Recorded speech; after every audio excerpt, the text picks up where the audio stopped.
You know, I always questioned all these factories that they've been building across the United States. They started some right before the pandemic, but then during the pandemic, they finished those, right? Then they started building more of these large, very large factories, in the Dallas Irving area where I've spent some time. I see these factories all spruced and sprawled around the city, right? And I've been thinking, who are those factories for? That's what I was always wondering. Who could they be building these for? Who's going to be doing work in these factories? We're all working from home, right? We're all working from home. I know I've been working from home. I was working from home for so long, but now it's starting to make sense. Now it's starting to make sense because they're talking about bringing back jobs here, right? So they've got plans. They've had plans. If you look at it, they've had plans for this, right? Because they've already built the factories. These people who run this world, they don't have just year or two plans. They have 10 and 20 year. Yeah.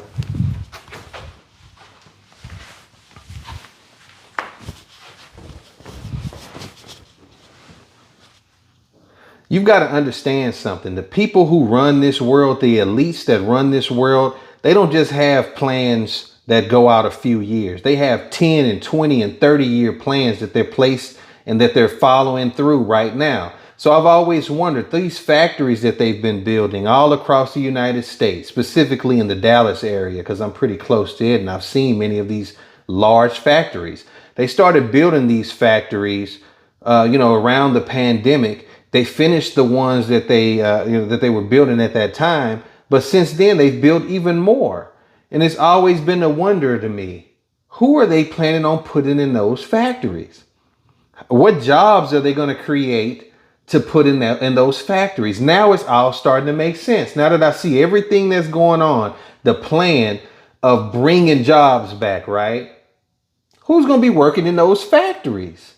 What type of jobs are going to be in those factories? What's going to be manufactured there?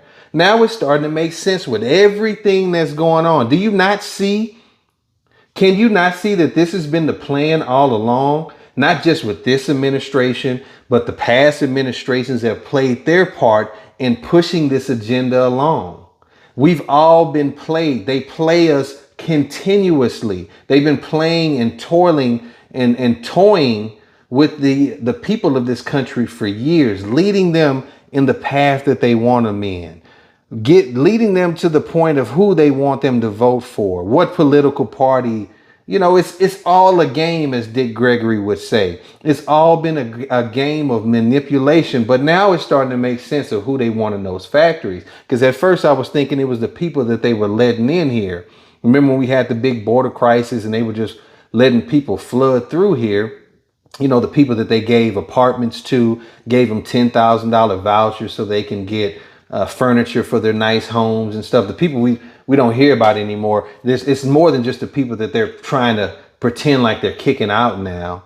I thought it was those people that were going to work in those factories, but I'm starting to see they didn't give them all this cushiness and comfortability for them to go work some factory job. They got intentions for the American people to work in these factories. They don't want us to rely on China anymore, if you will, right? Or any outside sources. They want everything to be manufactured here. It looks like even the shoes, the clothes, the phones, they want it all to be manufactured here. Cheap labor. Now, I know most Americans aren't going to go out there for $10, $12 an hour, are they? Are you going to take $10, $12, $15 an hour to work 12-hour shifts? I don't know. Maybe some of you will if you put in the right position. I believe if you're hungry enough, I believe if the American people are hungry enough, you'll get them to do anything. I believe you'll get them to do damn near anything to put some food in their belly. The Bible talks about a day's worth of wages for a loaf of bread. Aren't we getting close to that right now? Aren't we getting close to the point where food is so astronomically high? Where it's taking $200 and $300 every time you go to the grocery store for food that lasts you maybe 5 days. So a lot of money for some food, a day's worth of labor for a loaf of bread. Think we're going to get to the point here, the way things are going, man, a week's salary may only buy food. Your weekly salary or your bi-weekly salary, whatever you're paid like, will just be enough to buy you some food. And then the food that you're buying is cheap. The food that you're buying is genetically modified. The food that you're buying isn't organic. You see how much chicken we consume in this country? Do this math. You can get on Chat GPT. It'll give you the answers to your question. I looked it up myself. About 22 million chickens, whole chickens per day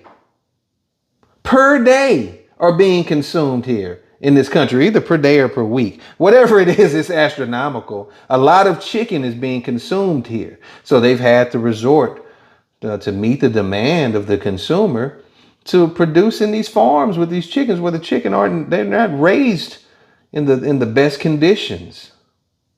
They're not raised in sterile conditions. They're fed food that's not healthy for them, injected with things that aren't healthy for us.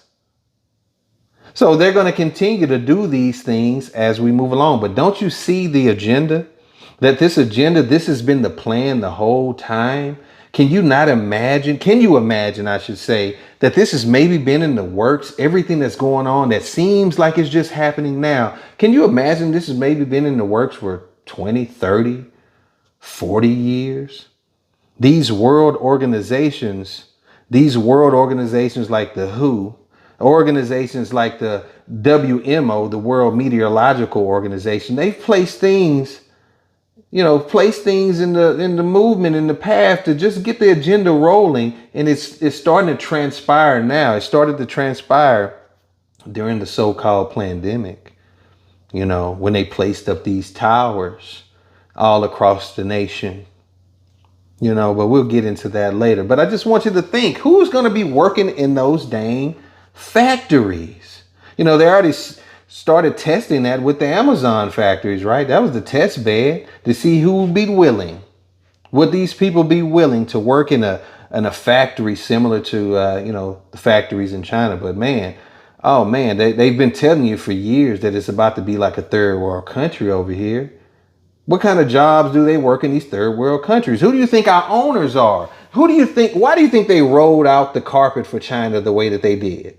When the president came here, when Biden was here, right? The president of China, the dictator, whatever he is of China, when he came here, they cleared out all the homeless people. Do you remember that? Or did you forget? They cleared it out. They swept the city clean. Why did they do this for some visiting leader? Well, because he owns the place now. He's one of the stockholders of this corporation, the takeover. They just didn't tell you that there's somebody else that owns this company now. When a company's taken over, there's new owners, but sometimes they keep the management in place. You can't change management. You just kind of tell them what, the new path. So we've got new owners that own this place now, and they want the people here working more than what they're working. 2 and 3 jobs is not enough.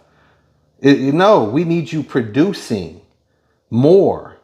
So now it makes sense of who's going to be in those factories and what's going to be produced in those factories. Now that we see what their plans are, I don't know. I could be completely wrong. Maybe they just made them for no reason. We'll see.